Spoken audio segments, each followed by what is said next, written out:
아침에 연합 새벽기도 때 우리 이정성 목사님이 선교지에서 인사하는 부활절 인사를 가르쳐 주셨는데, 예수님이 부활하셨습니다 이렇게 한 분이 이야기하면은 옆에 계신 분이 예수님이 진실로 부활했습니다 이렇게, 맞습니까? 예. 우리 그냥 인사해 보십시오. 사람과 시작.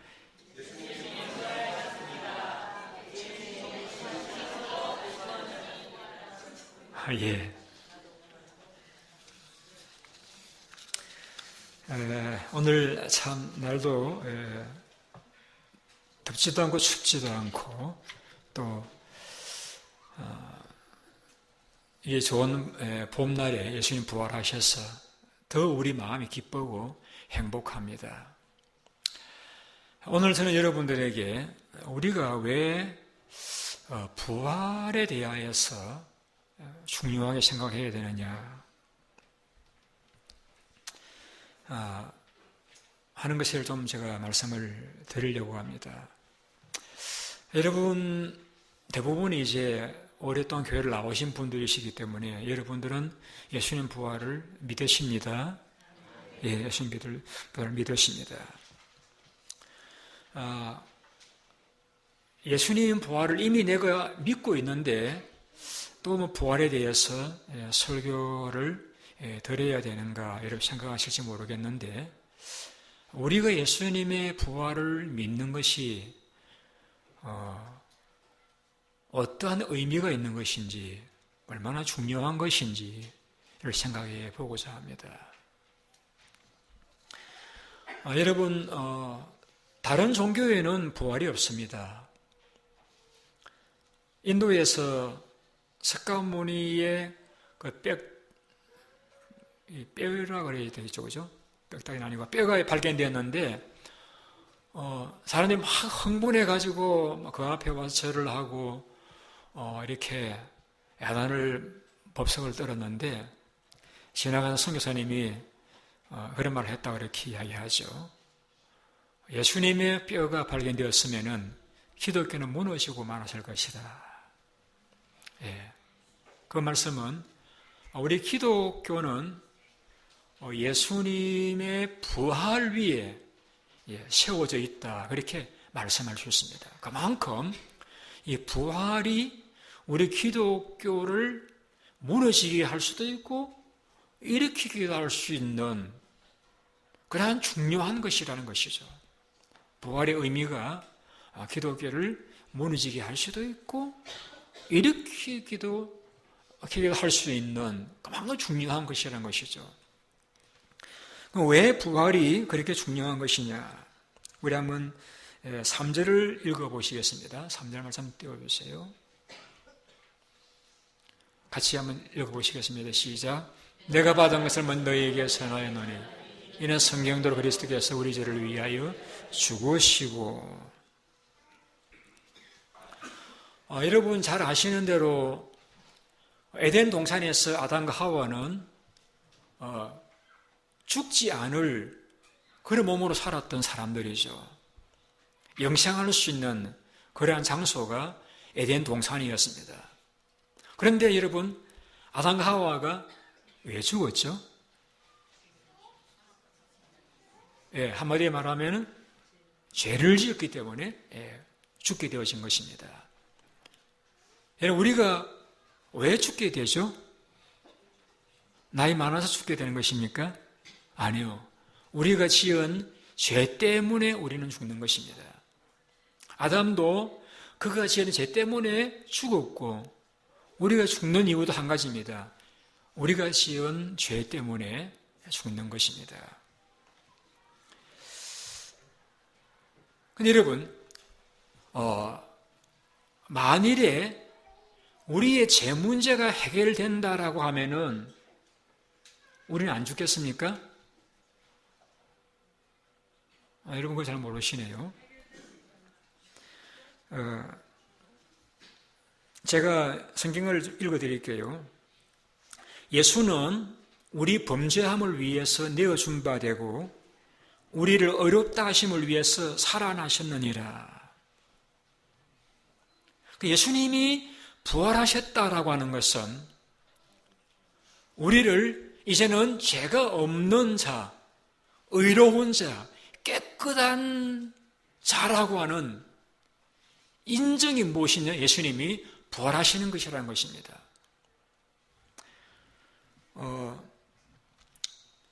예수님이 십자가 위에 돌아가시고 난 후에 사흘 만에 부활하셨는데, 예수님 부활하셨다라고 하는 것은 예수님이 자신의 몸을 제물로 드린 그 제사가 하나님 앞에 연락되어졌다는 것입니다.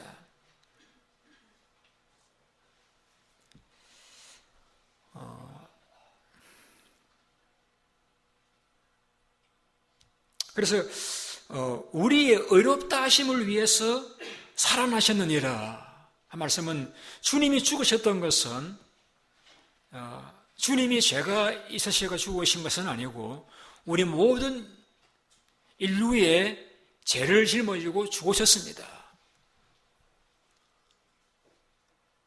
그래서 이제 우리는 죄가 없습니다. 이제 우리는 죽지 않을 수 있게 되어진 겁니다. 이제 우리는 주님이 죄를 다 담당하시고 돌아가셨기 때문에 아담의 지은 죄로, 우리 사람들이 살아가면서 지었던 그 죄로 우리는 죽을 수밖에 없는 존재였는데, 주님이 그 모든 우리의 죄를 짊어지고 죽으셨기 때문에 이제 우리는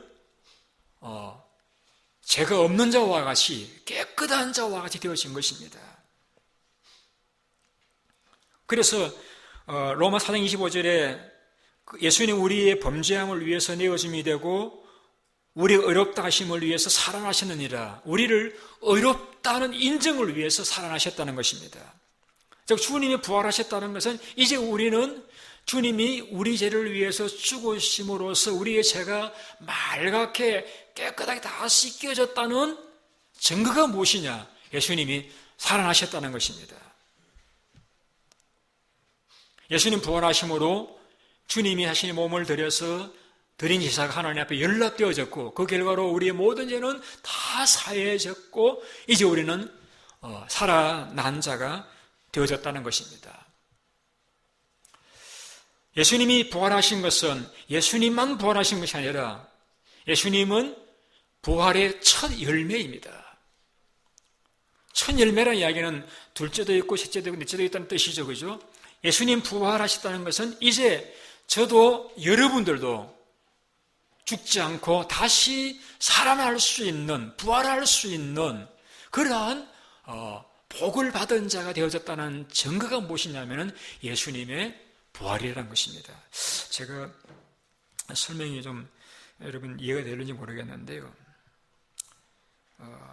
고린도전서 15장에 보면 이런 말씀이 있습니다. 만일 그리스도께서 일으켜지지 못하셨더라면은 너희가 여전히 죄 가운데 있다라고 했습니다. 다시 말씀드리면, 로마 4장 말씀드리면은 우리를 의롭다 하심을 위해서 살아나셨다는 것. 주님의 부활은 이제 그의 제사를 통해서 우리 모든 죄가 다 사해지고 우리가 의롭다함, 깨끗한 자가 되어졌다는 그 증명을 위해서 살아나셨다는 것입니다. 그래서 예수님의 부활은 이제 우리는 하나님 앞에서 깨끗한 자가 되었다는 것, 죄가 없는 자가 되었다는 것입니다. 여러분, 죄가 없는 자가 되어졌으니 이제 우리는 죽습니까? 안 죽습니까? 안 죽어요. 누가 그 말씀 했습니까? 예수님께서 나를 믿는 사람은 죽어도 살 것이요 영원히 죽지 아니하리라고 말씀을 했습니다.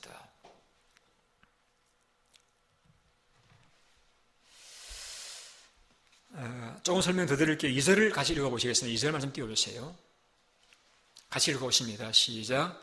너희가 만일 내가 전한 그 말을 굳게 지키고 그때 믿지 않았으면 그로 말미암아 구원을 받으리라. 여기에서 너희가 만일 내가 전한 그 말이 무엇일까요?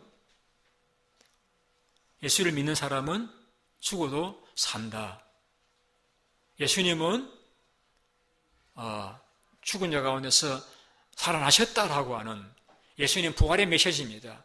예수님 부활의 메시지, 주님은 죽으셨다가 살아나셨다라고 하는 그 말을 믿으면은 그로 말미암아 뭘 받을 것이라고요? 구원을 받을 것이다. 이걸 바꾸고 말하면은 예수님의 부활을 믿지 않으면은 우리가 뭘 받지 못한다고요? 구원을 받지 못한다는 것입니다.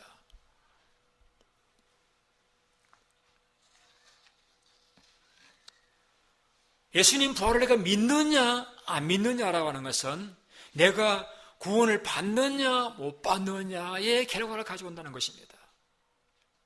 우리가 십자가에 달리신 예수님만을 믿어서는 안 되고 그 예수님이 다시 부활하셨다는 걸 우리는 믿으셔야 돼요. 믿으셔야 우리의 구원을 받는다는 것입니다. 로마서 10장 9절에 이렇게 설명했으면 읽어드릴게요. 너가 입으로 예수님을 주님이라고 시인하고 하나님께서 예수님을 죽은 자 가운데서 살리신 것을 내 마음에 믿으면은 뭘 받으리라? 구원을 받으리라고 했습니다. 입술로 예수님이 내 주인이라고 시인을 하는 데서 그치지 않아요. 내 마음으로 예수님이 죽은 자 가운데서 살아나셨다는 사실을 내가 믿어야 구원을 받는다라고 했습니다. 우리가 우리가 부활을 믿는 것이 얼마나 중요한 것인가를 로마서에서 바울이, 고린도전서에서 바울이 우리에게 강조하고 있는 것입니다. 그러면은 왜 예수님의 부활을 믿어야 구원을 받느냐?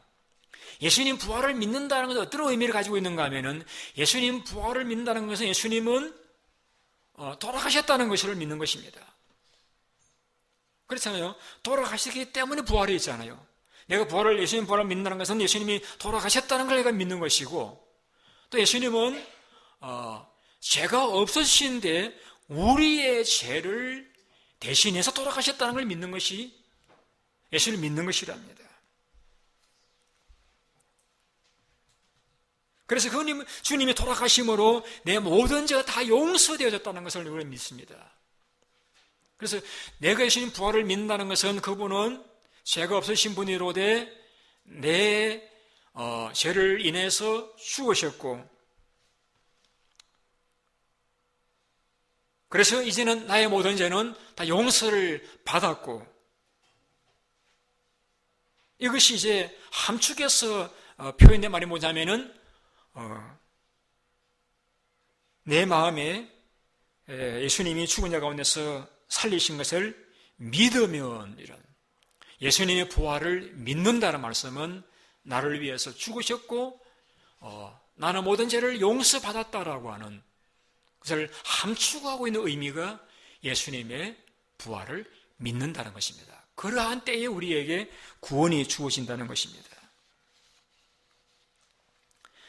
요한복음 11장에서도 같은 말씀을 했습니다. 나는 부활이요 생명이, 나를 믿는 사람은 죽어도 살겠고. 이 말씀도 우리가 어떻게 해석해야 되는가 하면은 예수님은 생명의 주님이신데 그러한 부활의 주님을 믿는 자라야 죽어도 살게 된다라고 하는 것을 말씀하고 있는 것입니다. 자, 여러분, 이런 질문 우리가 많이 하죠. 당신은 죽었습니까? 살았습니까? 아니, 우리는 쉽게 대답할 적에 나는 살아있죠. 그렇게 대답을 합니다. 근데 여러분, 살아있다고 다 살아계신 분들의 이야기할 수 있습니까? 육신은 살아있지만은 그 삶을 들여다보면은 살아있다고 이야기할 수 없을 만큼 절망과 한숨과 원망과 자열 가운데 살아가고 있는 사람들이 있다니 얼마나 많이 있습니까? 그분들은 몸은 살아있다고 말씀할지 모르겠지만은 그 영은 죽은 것입니다, 여러분. 성경도 죽었다고 말씀하고 있습니다. 그러나 여러분, 예수님의 부활을 믿는 사람은 그 믿음대로 그들의 심령 속에 예수의 영이 들어오면서부터 이제 우리는 생명력을 가진 그냥 살아있는 사람이 되어지는 것입니다.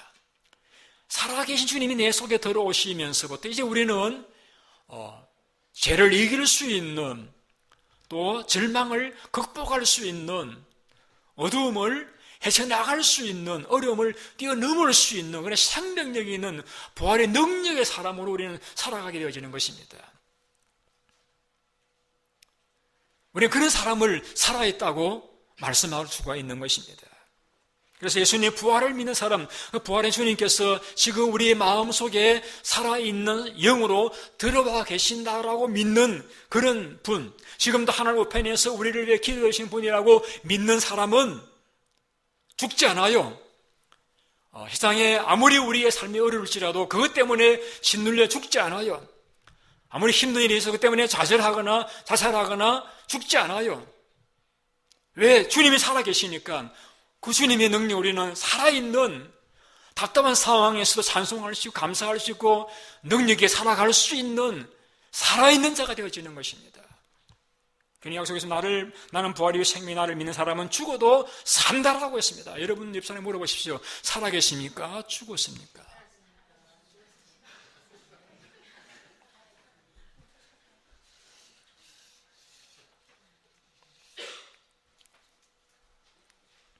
다시 한번 정리해 보겠습니다. 예수님이 부활하셨다는 것은 우리의 모든 죄가 다 정리가 되었다는 것입니다.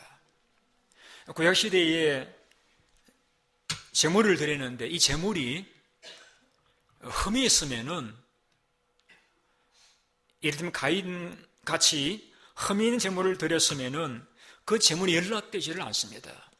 연락되지 않는다는 이야기는 하늘에서 불이 내려오지를 않아요. 그러나 아벨과 같이 그 제물이 하나님께 연락되어지면 불이 내려와가지고 제물이 다 불타 사라집니다. 엘리야도 그런 제사를 드렸죠. 예수님이 살아나셨다는 것은 예수님이 자신의 몸을 들여서 제사 지낸 그것이 하나님 앞에 연락되어졌다는 것입니다. 그 말은 이제 우리는 정결한 자가 되었다는 것입니다. 이제 우리는 아담과 같이 죽지 않을 수 있는 살아있는 영체가 되었다는 것입니다. 여러분 안 좋으세요?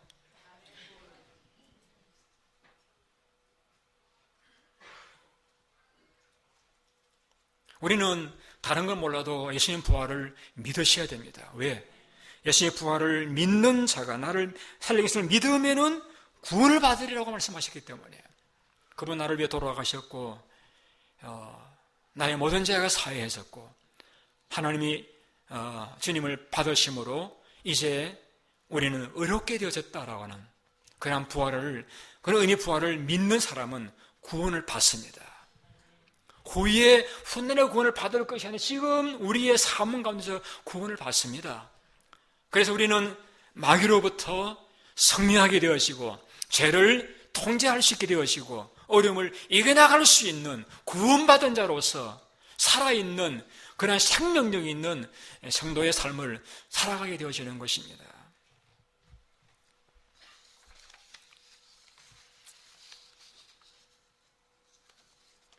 한국이 세계에서 1등 하는 거, 저 다른 건 물론 두 가지 있습니다.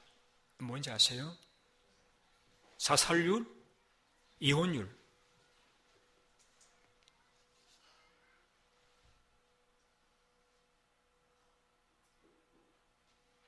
열 명 중 4사람이 예수 믿는 나라라고 말하면서 도대체 그들의 신앙은 어디에서 그 혈액을 발휘할 수 있는지 모르겠어요. 예수님 부활하셨고 나도 이제는 죽지 않는 부활할 체가 되어졌다고 믿는 성도라고 하면은 어떻게 여러분 자살을 합니까?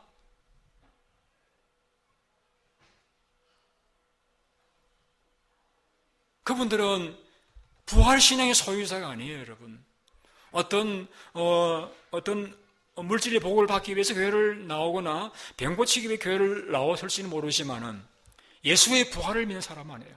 예수의 부활이 곧 나의 부활의 첫 열매라고 믿는 사람은 내가 이제 죽음이 끝이 아닌데, 죽음이 마지막이 아닌데, 죽음 이후에는 영원한 세계가 전개되어질 것인데 그 영원한 세계를 영원의 형벌 자리에 떨어질 것을 내가 안다라고 하면은 어떻게 그 무서운 죄를 지을 수 있겠습니까?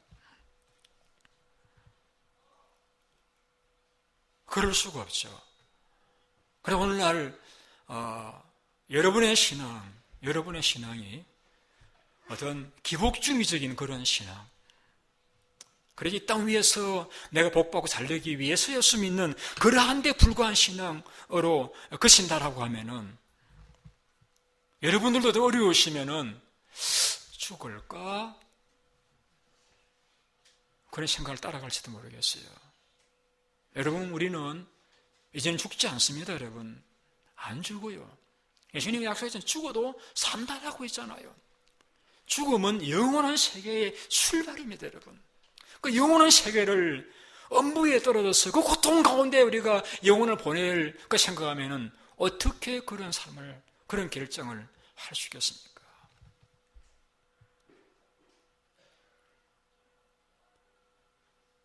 그래서 성경 우리에게 예수님의 부활을 믿는 것이 이렇게 중요하다는 것입니다.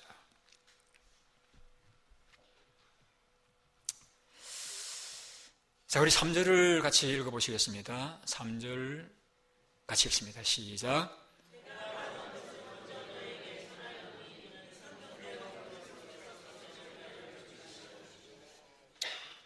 여기 성경대로 그리스도께서 우리를 위해서 죽으셨고, 4절을 띄워보세요. 같이 읽습니다. 시작.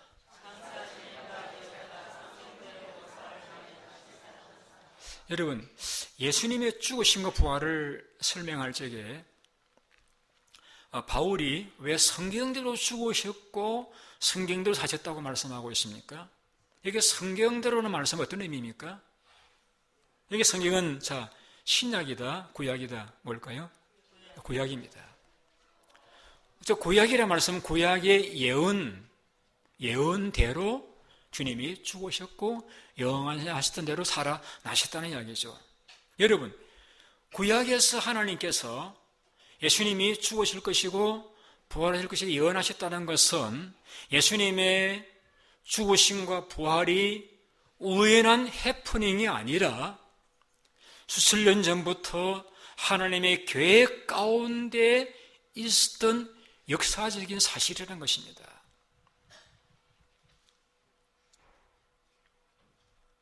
우리 예수님의 부활을 믿을 수밖에 없는 그 이유는, 예수님의 부활은 어떤 사람이 기도하다가 보았던 환상도 아니고, 어떤 사람이 죽은 줄 알았는데 벌떡 살아난 그러한 어떤 해프닝도 아니고, 이것은 이미 수천 년 전부터 창세기 3장 15절부터 하나님께서 계획하셨던 그런 죽음이셨고 그런 부활이라는 것입니다. 즉 예수님의 죽으신 부활은 하나님의 계획 속에 있는 섭리 가운데 있는 역사적인 사실이라는 것입니다. 예수님의 죽으심도 역사적인 것이고 예수님 부활도 역사적인 것입니다. 어떻게 아느냐? 제가 가보았어요. 어디를요? 이스라엘 땅에요. 가보니까 무덤이 어떻게 해요? 비어있어요. 무덤이 비어있어요.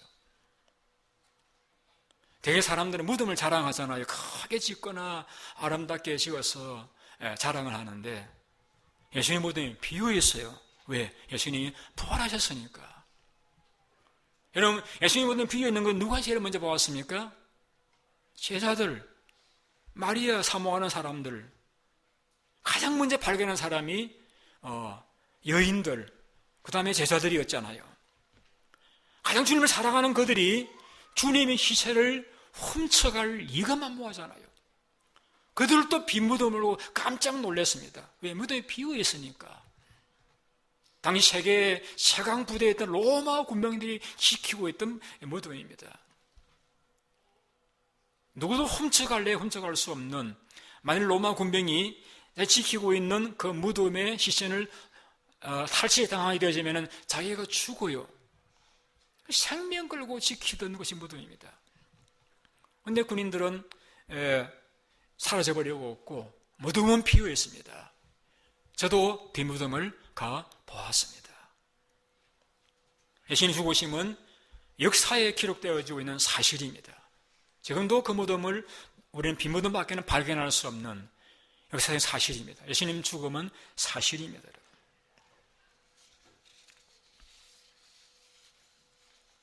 어떻게 합니까? 많은 사람들이 예수님 부활을 보았습니다. 자, 우리 한번 5절을 같이 읽어보시겠습니다. 같이 읽죠. 시작. 게바에게 보이시고 12제자에게 봐. 몇 명이 보았죠? 게바도 제자이니까 12명입니다. 그죠? 12명이 보았고, 그 다음에 6절 같이 읽죠. 시작.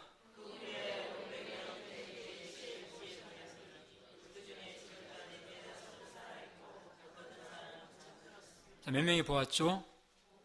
512명.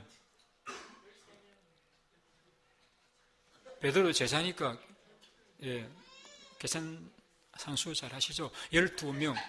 에다가 512명이, 그것도, 따로따로 본 게 아니라 일시에, 동시에 보았습니다. 그러니까 동시에 500명이 보았으니까 확실한 겁니다. 보았습니다. 문제는 또, 특이한 또 뭐냐면 그 중에 대다수는 살아있다라고 했습니다. 바울이 이 고린도서를 기록할 당시에 예수님 부활을 목격한 사람들이 대다수가 살아있다라고 했습니다. 보는 사람이 죽었다라고 하면은 죽은 자의 말을 어떻게 믿느냐라고 말할 수 있을지 모르겠습니다만 대다수 살아있다라고 했습니다. 살아있다. 512명이 대다수가 살아있다. 그 다음에 7절을 같이 읽습니다. 그 후에 야고보에게 보이셨으며 그 후에 모든 사도에게와. 자, 512명인데 야고보는 예수님 동생이죠. 513명. 그 다음에 8절 같이 읽죠. 맨 나중에 하지 못한 난자와 같은 내게도. 내가 누구죠? 바울. 몇 명입니까? 514명. 여러분, 514명이, 그것도 514명은 동시에 보았고, 태반 대다수가 살아있는, 여러분, 그러한 예수님 부활을 목격했다라고 이렇게 이야기하고 있는데, 누가 예수님 부활을 지어 만든 이야기라고 말할 수 있겠습니까?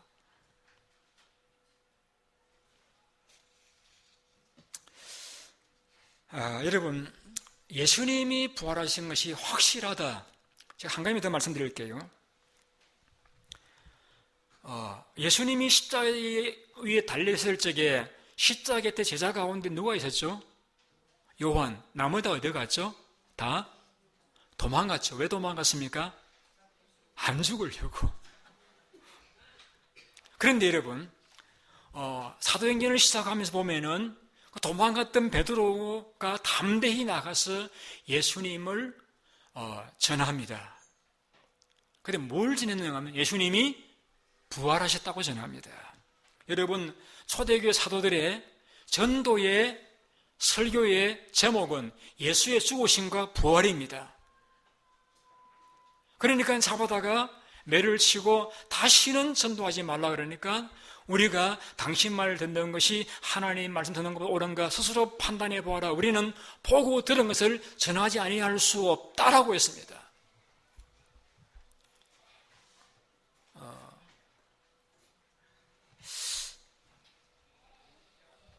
여러분, 목숨이 아까워 예수님 자기들을 가르치고 지도해 주셨던 예수님이 십자가에 달리실 적에 다 도망갔던 제자들이 돌아와서 그들이 예수님의 부활을 증거하며 살다가 다 순교를 당했습니다. 더 이상 그들은 죽음을 두려워하지 않았습니다. 그리고 그들은 가는 곳마다 만나는 사람들에게마다 예수님 부활을 전했습니다. 사도행전 1장에서 예수의 부활하심을 증거할 사람이 되게 하리라. 2장 32절에서 이 예수를 하나님의 살리신 자라 우리가 이 일의 증인이라. 4장 35절에서 사도들이 큰 권능으로 주의 부활을 증거하니 5장 30절에서 너희가 달아 죽인 예수를 우리 조상이 하나님이 살리시고 사도행전 13장에서 비시대 안디옥에서 하나님이 죽은 자 가운데서를 살리시고 17장에서 다시 살리시고 17장, 26장에 계속해서 예수의 부활을 증거했습니다. 여러분, 그들이 예수님 부활을 증거하다가 다 순교했습니다. 다 죽었습니다. 그리고 죽음을 두려워하지 않고 도망가지도 않았습니다. 여러분, 그들의 두려워 도망갔던 그들이 담대하게 예수의 부활을 증거할 수 있도록 변화된 그 변화에 된 삶의 변화 요인을 무엇으로 설명할 수 있겠습니까? 한 가지밖에 없습니다. 그들은 예수님 부활을 목격했다라고 하는 거. 그러면 또 이런 사람이 있죠. 예수님이 기절을 하셨다가 살아나셨는데 죽은 것을 오해했다. 그런 분들도 똑똑한 분이 계신가 봐요. 근데 여러분, 로마 병사가 사형수를 사형시킬 적에 죽은 것을 확인하고 그걸 장례를 치르곤 합니다. 그래서 두 강도를 보니까 안 죽었어요. 어떻게 했습니까? 미안하지만은 다리를 부러뜨렸어요. 왜? 죽이기 위해서. 예수님은 다리를 부러뜨리지 않았습니다. 왜요? 이미 죽으셨으니까. 그래도 혹시나 해가지고 상을 어디를 찔렀죠? 옆구리를 찔렀습니다. 그래서 뭐가 나왔죠? 물과 피가 나왔다. 물과 피가 나누어 나왔다는 것은 이미 죽었다는 것을 보여주는 증명입니다. 그 로마 병사들은 만약 살아있는 사람을 죽었다로 이야기하면 자기들도 생명의 위험을 당할 수도 있고, 그들은 전문적인 사람을 죽이는 사람들이기 때문에 죽은 사람이 정확하게 아는 사람들입니다. 이러한 부인할 수 없는 예수님의 죽으심을 그들은 보았고 들었고 또 예수님 부활을 목격했기 때문에 그들은 더 이상 죽음이 두렵지 않아. 왜? 이제 나의 모든 죄는 다 사해졌다. 그리고 나는 이제는 산자가 되고 나는 죽어도 산다라고 하는, 예수님은 첫 열매이시고 나도 그와 함께 산다고 그들은 확신했기 때문에 더 이상 죽음을 두려워하지 않고 담대하게 예수의 부활을 전하는 그런 생애를 살아갔습니다.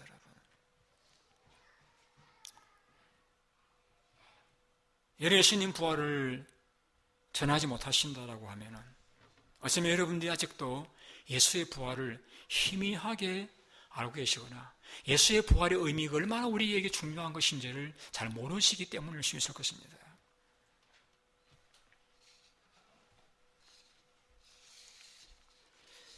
설교를 마치고자 합니다. 제가 오늘 읽어드리지는 않았습니다만은 고린도전서 15장을 보시면은 마지막 줄에 이렇게 바울은 기록하고 있습니다.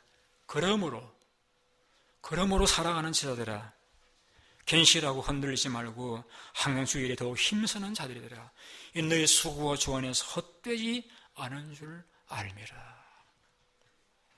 여러분, 우리는 죽음이 끝이 아닙니다. 죽음은 새로운 삶의 시작입니다.